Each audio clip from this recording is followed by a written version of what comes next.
Hello, and thanks for joining us for Prepped and Polished Education and Inspiration.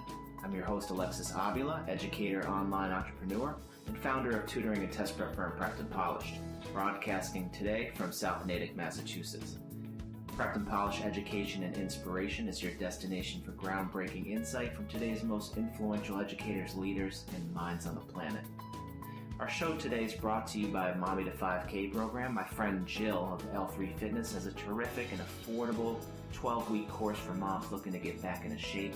To learn more about this Mommy to 5K program, check out www.l3fitness.com/M25K. Get to know the Prepped and Polished community. You can find us on Facebook at Prepped and Polished, as well as on Twitter at Prepped Polished. And thank you to everyone for tuning in. Joining our show today is Teresa Huggins. Teresa is an author, speaker, and founder of Leaders for Life Teen Leadership Program. Teresa has a bachelor's from SUNY Plattsburgh and a few master's degrees in education and counseling from SUNY Oswego, and over 20 years of educational experience. Teresa's empowering programs help teens discover their true selves as they navigate high school and prepare for college. We're grateful to have Teresa on our show. She's going to share with us the amazing work she does helping teenagers transform into leaders. To our listeners, you can submit a question at any time, radio@preppedandpolished.com. And we always appreciate hearing from you. Teresa, thank you so much for joining us today. How are you today? I'm great. I'm excited to be here. And here in upstate New York, we have some daffodils blossoming instead of snow, so I'm excited for that. Perfect. Bring ahead. So tell us, let's start off. Tell us a little bit about your background. What brought you to New York and, just kind of the early stages. Sure. So I was a young person who wasn't sure what I wanted to do. And I remember my dad saying, whatever you do, graduate on time and get a job. So back in the early 80s, education was the focus. And I wasn't one of the young people that grew up saying I always wanted to be a teacher, but that's where I started. And I was always intrigued by education, and I was a classroom teacher and a counselor. But I also was doing things on weekends and in the summers. And one day I just decided I'm going to take that leap of faith and become a teacher without walls. And I've created inspirational, transformational programs for young people and adults. And our Leaders for Life International program is the week-long program for teenagers. And we believe everyone's a leader and it looks different. So we help empower young people to discover how they could pursue their happiness and their goals, and with more clarity when they're going to college and what kind of majors they want to major in and what's important to them in life. Wow. And I definitely want to learn a little bit more about that. Who were some of your influences growing up? I would, teachers, young people today, they can't even imagine life without the cell phones and the internet, but we didn't have that. So it was your teachers or your neighbors, a friend's mom would influence, and the individuals that you're closest to. Definitely. Now tell us what led you to a career working with teenagers. You started talking a little bit about, you kind of had an ambition of being a teacher, but what led you to a career working with the teenage demographic? I think it was my summer jobs in college. I worked at summer camps, and I saw how young people would transform through experiences, and I enjoyed being in the outdoors and engaging with them. And I find it a curious population. It's a time when you want to figure out life, but you don't want to figure out life, and you think you know it all, but you really don't. And so I love helping them become clearer of who they are and realize that they can pursue the dreams that they have, and they can start now as a teenager. So I love it when the light bulb goes off for them and they take action and they make a program for their school or community. Wow. And you created a workshop that, I actually have your brochures in my office because I have a parent whose son participated in one of your workshops, which led me to this, to reaching out to you. You created an incredible workshop for teens called Leaders for Life. Can you tell us about Leaders for Life? Sure. It's a week-long program that we house in different places. This summer it's at Hamilton College, which is in Clinton, New York, near Syracuse. And kids come from all over, different countries, different states. And it's an experiential program that allows them to learn a little bit more about themselves, to enhance their public speaking skills. Some people think, well, I'm shy, I can't speak. I was that kind of kid. I didn't, when I was younger, didn't really want to raise my hand in class. And yet I'm a public speaker now as a profession. So Wow. teaching them some of the strategies to achieve if they have an idea and taking action. I think as a teen, I was someone who thought of ideas. Well, wouldn't it be great if we did this project? And then maybe an adult or a peer would say, it won't work, and I stopped. I love engaging them in what if you could? What if you could go and make a difference for the Relay for Life for American Cancer Society? We had a group of teens lead our program and raise the most money, and the American Cancer Society came back and said, how did you do it? You raised more money than corporations who work on it all year. Wow. And they said, well, we learned it at the teens call it L4L, Leaders for Life. And so that's what excites me the most, is to see the transformation that happens, and it can happen in a week. And our program is resident-based. They stay on the college, and every day is a different activities. They're in small group, large group. They have opportunities to present creatively ideas. It is not a classroom where they'll come in and sit with a notebook and say, okay, a good leader is ABC, Right. but rather they discover the leader inside themselves. Wow. And they learn a little bit more about who they can be before they go to college. So they get an idea of, I would really love to spend my time like this, or I want to be of service in this arena, or, I love this kind of subject. What kind of jobs can I do? So there's some conversations around that, but a lot of that comes from the results in the activities that we do. It's very activity-based. Wow. And are you the main teacher in the program? Do you have some other teachers that work with you? Sure. We have some adults that volunteer with our program, and they might be counselors, educators, speakers that enjoy teens. And we have college students. So we bring in college students before our program and we train them. So some of the time I'm presenting some of the workshops, but it's also really enthusiastic college students that share their talents, and they facilitate the smaller groups. And sometimes we have young people that have come to our program as teenagers that come back as college students as our staff. They want to give back, and they want to be that person that can change the life of another. So it's a 3-tier development program of depending on what age you are and developing your leadership further. Wow. And is the program takes place at Hamilton College. Do you go to other locations as well, or is it? We have been. We've been out to Colorado. We're unable to use that site this summer, but we'll be back there in 2015. We might be heading to Boston if we find a location. We're getting requests for that. That again would be 2015. So for our 2014 summer, we have 2 weeks, July 6th to the 11th and July 27th to August 1st, that are for students entering 9th through 12th grade, and that's an overnight program. And then we're creating a day program for 7th and 8th graders that are mostly probably regional students, where our high school students, our counselors in training, will then be able to facilitate workshops for the younger kids to help them develop their talents further too. Wow, this is incredible. Now, are all teenagers good candidates for the Leaders for Life program? Who is and who is not a good candidate?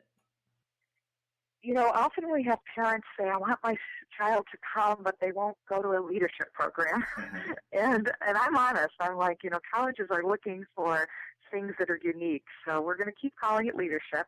But our definition is really, we're all seeking in life joy and happiness and success. And so we're all leaders. the ideal candidate, I think, is someone who's willing to try it. That they might already be a student council or honor society, or they may not. They might be a shy 10th grader who mom and dad think they have potential, but the teen doesn't think so. And we love to wake them up and help them realize. I think of a young lady who was so shy that her stretch goal was to order pizza and be at the door for the pizza delivery man. And that's how shy she was. And she broke through fear in a program.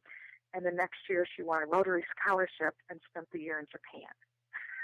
So that's the power of the program, where she came in on Sunday thinking all I can do is live in my small town. And then when she let go of that fear, which we do some activities that are fun around that, the world became her playground. And she recently graduated college with a Japanese major. And she credits that. So if it's somebody that's coming in resistant, I don't want to be there, that probably won't work. But if it's someone saying, I don't know, I'll give it a try, then that's great. And we also invite groups of students. We love when students go back to their school. There's a school, Fishers, Indiana, that has a Leaders for Fishers program now with over 200 kids that come at 6:30 in the morning to do different service projects through the year. And that was a direct program that came out of an idea discussion that happened in one of our summer programs. And then they inspired another group in New York, in New Hartford High School. They have a leadership club now because of the conversation they had with the kids from Indiana. So with the technology, our teens that come to the program, they stay connected all year. We have many kids that come back and learn a little bit more. So, wow, that's amazing. So, one question I was going to ask, but you did touch on it already. But when a shy student, and I'm sure you get a few of those, come into the program on day one, they're sitting down with a group of kids, and they got their head down, they're kind of scared. What's the first couple things you do to get them out of his shell? Well, we have a great college student to teen ratio for that purpose, and so they'll receive indirectly support. We don't make it obvious that, we notice that one's a shy one, but right. We have a system that enables that. And what happens is the high school students that come back as our counselors in training, they might have even been that shy student, so they help too and they support. And so with my background in counseling and education, I weaved a lot of theory. To the young people, it looks like fun and games all week long, but it's really based in psychological theories that enable people to become who they are. I've worked many years with Jack Canfield, who is the creator of the Chicken Soup for the Soul books and the Success Principles. And Jack and I are friends, and I work in his program in the summer, and there were adults that were saying, I wish I knew it. I'm 50. I wish I knew it when. And I kept hearing that for a few years, and I thought, well, they're right. We should start something when they're teenagers. So that was one of my inspirations for creating. I weaved in some of Jack's success principles, and the young people received the same thing that people from around the world do as adults, and it's been adapted for teens. And they apply the principles, and they take action, and they get into their colleges that they want to. They expand their service projects. They learn how to use time better, more effectively, to get the grades that they want. And really, one of the things we do is to help them live and create success with ease. It doesn't have to be stressful. I see that especially with our straight A students. I'm not good enough, and I have to have the 98 and have to get into this college. And so we teach them languaging, and we teach them how to live a solution-focused life. And that's a key factor. That's something they don't get anywhere else. And I think that's what makes our program long-lasting, that it'll stay with them through the year because they're concepts and strategies they can implement every day. Wow, that's amazing. I mean, what you tell yourself is the key, is so key between, saying you must do something or, I'm doing the best I can or something like that. Exactly. And there's different words that have been researched, and we teach them that we look at life as a choice. And so it's not a have to, it's I choose to. And it gets uncomfortable at first, but it's a shifting of when we think we have to and we need to and we must do, it takes our power away. And when we say, I'm going to choose to do this. And sometimes they think, I don't want to choose to do the homework or write the research paper. But when they start integrating the concept, it becomes easy. And they're like, wow, that only took me 2 hours instead of 2 days. Right. So, and it helps with the kids that might have anxiousness or the feeling of there's always someone better than me. And we help them realize that who they are, that each person has a place on the planet that they can be successful at. Definitely. Teresa, what advice would you give to teens struggling to find meaning during this confusing transition from high school to the real world? I think the more that the teens are grounded in their values or even explore what's important to me, for someone it might be important to have freedom and that they want to have the flexibility to travel and to be outside. Then they want to be thinking about a job that allows them or a college major that allows them to pursue that. When they're not grounded in who they are, that's when their peers influence them, and that's when they may choose to dress a certain way or do their hair a certain way or be on a certain sport, even though their heart doesn't want to be in it.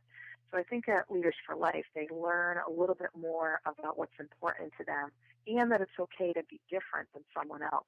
I think of a young lady last year who kind of presented shy and engaged in everything, but and we created this Share Your Talent night, and it was an impromptu. It wasn't in our schedule, but we learned that there were a lot of kids that could sing and play instruments and things like that.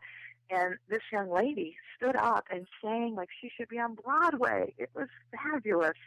And she now redefined herself in that moment that she stood and shared her talent that she hadn't shared with her school. She redefined herself. And then I heard from her mom, she tried out for the musical and had her lead in the school musical.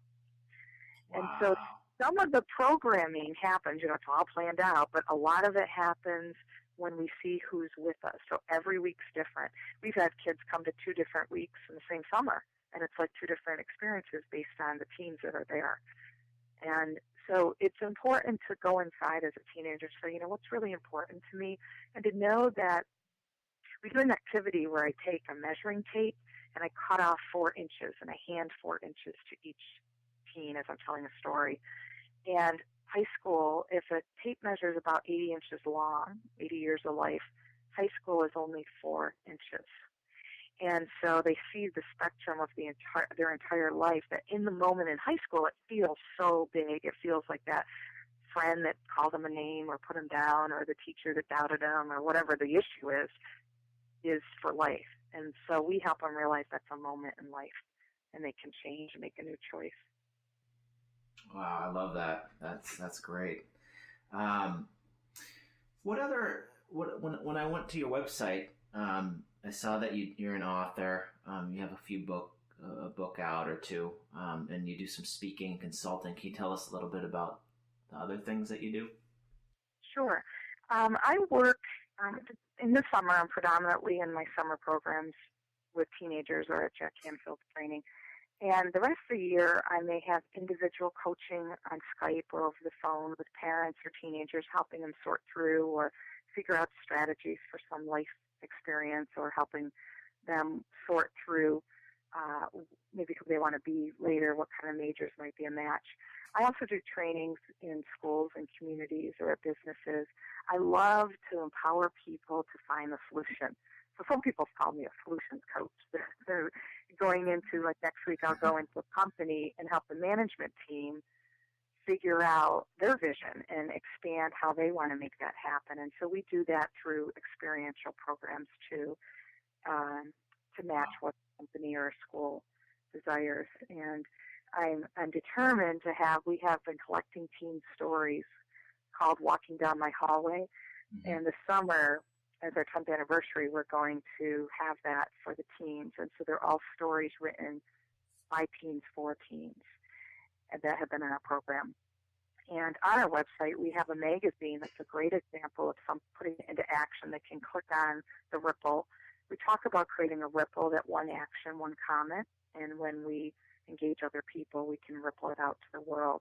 So this young man who had a desire to be a magazine editor when he was in high school, said, can I create a magazine? And I had no idea. He taught himself, and it's on our website, and those are stories by teens that have been in our program. And he now is graduated from college, and he's pursuing graphic design, and it was an idea he had when he was a sophomore in high school, and he took action. And that's what we really enjoy doing at Leaders for Life, is really helping people live the life that brings them joy. And so some of my events might be on a mountainside in Sedona, Arizona, or I've been to Utah and Texas and all over. I love to go to centers that are in nature, and we will weave in that. So sometimes I do my own programs, and sometimes people will hire me to create a program for their group or their company. Wow, that's amazing. It's just, there's nothing like living, a life working with your passions and helping people. That's just amazing. Well, thank you so much, Teresa. We appreciate you coming on, and appreciate you sharing with us the amazing work you do. Thanks. Well, I'd love to have some young people in Massachusetts come to our program and explore and bring it back to that area of our country. That would be great. Oh, definitely. We have some pretty stressed out kids here, so I'll make sure I send them to you. That's one of my specialties. I've done the type A personality, and actually that's one thing we talk about, because I had a medical issue that was only explainable by being stressed out, and I didn't even know I was experiencing stress. And so since that incident, probably 20 years ago, my life took a different path. Wow. And I'm grateful for helping people learn how they can still reach the goals they want, and create it with ease, and not having to have that feeling of I'm stressed out and all of that. So we weave that into our programs too. Wow, this is amazing. Well, thank you, Teresa. Appreciate you coming on. This wraps up our show today with Teresa Huggins, author, speaker, and founder of Leaders for Life program. To learn more about Teresa and enroll into one of her amazing teen empowerment programs, then please visit, I'm going to spell this out, www.teresahuggins.com, teresahuggins.com. Thank you for joining us today on Prepped and Polished Education and Inspiration.